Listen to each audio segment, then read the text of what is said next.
16,000 কোটি টাকার নতুন নোট ভল্টে লুকানো। তাহলে আপনার হাতে এই ছেঁড়া টাকা কেন? একটা প্রশ্ন। আপনার পকেটে 100 টাকার একটা নোট আছে। নোটটা আসল, জাল না। কিন্তু দোকানদার সেটা নিতে চাচ্ছে না। কিন্তু কেন? কারণ নোটটা একটু ছেঁড়া। এখন আরো অবাক হওয়ার জন্য প্রস্তুত হন।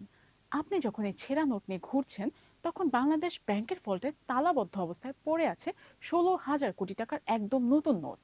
হ্যাঁ, নতুন নোট আছে, কিন্তু কারো হাতে নেই। এখন প্রশ্ন হলো কেন? এখন বাজারে বের হলে একটা জিনিস খুব সহজেই চোখে পড়বে। প্রায় সবার মানিব্যাগে কিছু না কিছু পুরনো, ময়লা কিংবা ছেঁড়া নোট আছে। কেউ সেলোটেপ মেরে চালাচ্ছে, আবার কেউ বা ভাঁজ করে লুকিয়ে রাখছে। কেউ আবার অন্যের হাতে চালিয়ে দেওয়ার চেষ্টা করছে। কারণ সবাই জানে এই নোট নিয়ে দোকানে গেলে বা রিক্সাওয়ালাকে দিলে ঝামেলা কিন্তু একটা হবেই।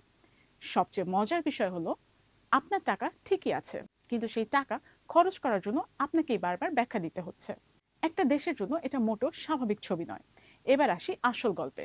তথ্য বলছে বাংলাদেশ ব্যাংক এবং বিভিন্ন বাণিজ্যিক ব্যাংকের ভল্টে পড়ে আছে 16,000 কোটি টাকারও বেশি নতুন নোট। এর মানে টাকা কিন্তু আছে, বাজারে নেই, আপনার পকেটেও নেই। এই মুহূর্তে অনেক মানুষ নতুন নোট খুঁজে পাচ্ছেন না, অথচ সেই নতুন নোটগুলো তালাবদ্ধ অবস্থায় পড়ে আছে। কিন্তু কেন? এর পেছনের কারণটা অর্থনীতির যতটা, তার চেয়েও বেশি প্রশাসনিক এবং রাজনৈতিক। এই নোটগুলোর বড় একটা অংশ আগের সরকার ক্ষমতায় থাকাকালীন ছাপানো হয়েছিল। তারপর রাজনৈতিক পট পরিবর্তন, নতুন বাস্তবতা, সবকিছুই তৈরি হয়। এরপর প্রশ্ন ওঠে, আগের ডিজাইনের এই নোটগুলো কি বাজারে ছাড়া হবে, নাকি নতুন কোনো ডিজাইন ছাপানো হবে? এই সিদ্ধান্ত ঝুলে আছে। আর সিদ্ধান্ত ঝুলে যাওয়ার সঙ্গে সঙ্গে ভল্টে আটকে যায় হাজার হাজার কোটি টাকার নতুন নোট। অনেকে ভাবতে পারেন, নতুন ডিজাইনের নোট ছাপিয়ে দিলেই তো সমস্যা শেষ। আসলে বিষয়টা এত সহজ না। বাংলাদেশের সরকারি টাকশাল বছরে নির্দিষ্ট পরিমাণ নোট ছাপতে পারে। একদিনে লাখ লাখ নতুন নোট তৈরি করা সম্ভব না। আর নোট ছাপানো মানে শুধু কাগজের রং লাগানো না। বিশেষ নিরাপত্তা কাগজ প্রয়োজন, বিশেষ কালিরও প্রয়োজন, আধুনিক প্রযুক্তির প্রয়োজন, আর প্রয়োজন কঠোর নিরাপত্তার। সব মিলে এটা খুব ব্যয়বহুল একটা প্রক্রিয়া। অর্থাৎ নতুন নোট রাতারাতি বাজারে চলে আসবে এমনটা ভাবার কিন্তু কোনো সুযোগ নেই। এবার শুনুন সবচেয়ে গুরুত্বপূর্ণ একটি তথ্য।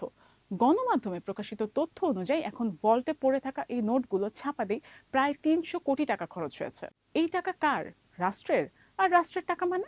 রাষ্ট্রের টাকা মানে সব ট্যাক্সের টাকা।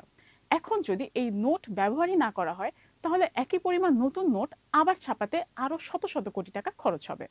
এর মানে একই কাজের জন্য দুইবার টাকা। যে অর্থনীতি এখনো মূল্যস্ফীতি, ডলারের চাপ আর রাজস্ব সংকট সামলানোর চেষ্টা করছে, সেখানে এটা কতটা যুক্তিযুক্ত? এই প্রশ্নটাই তুলছেন অর্থনীতিবিদরা। বাংলাদেশ ব্যাংক বলছে তাদের প্রস্তুতি আছে, সিদ্ধান্ত পেলেই ভল্টে থাকা নোট বাজারে ছেড়ে দেওয়া সম্ভব। অর্থাৎ সমস্যা প্রযুক্তিগত না, সমস্যা সিদ্ধান্তের। যতক্ষণ সিদ্ধান্ত না আসছে, ততক্ষণ মানুষকে পুরনো নোট নিয়ে চলতে হচ্ছে।